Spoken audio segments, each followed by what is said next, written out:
For my 30 plus years, I've seen many businesses and people that are running businesses that get into financial trouble.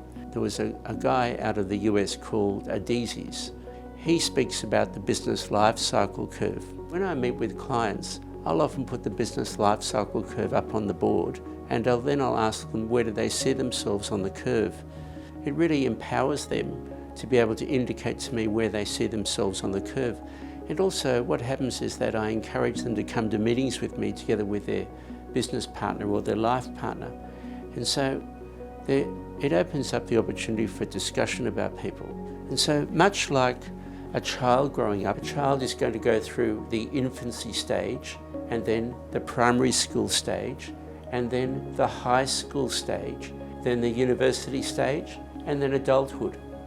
And so all of us understand that the child needs different resources at different ages, particularly if it's the infant, or if it's the child in primary school, or it's the child in high school. And so what happens in relation to businesses is that businesses experience the same.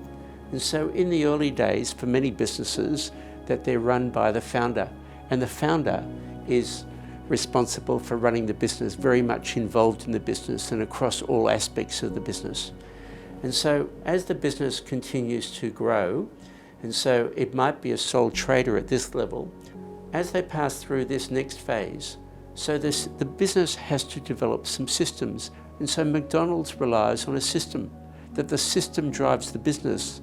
What often happens is that when the business is at this stage here, that the handprint looks like this. And so when you look at marketing, that finger might be half full. When you look at the finance and accounting function, this finger might be a third full.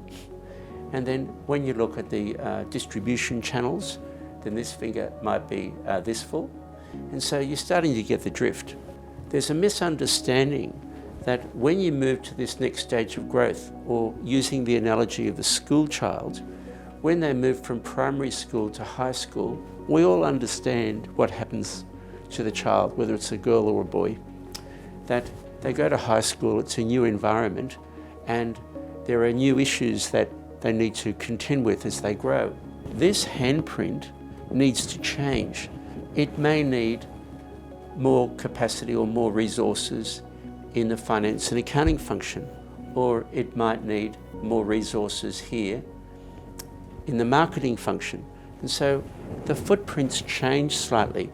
And so those businesses that are more likely to survive will recognize that as they move through these stages of growth, the resource mix has to change.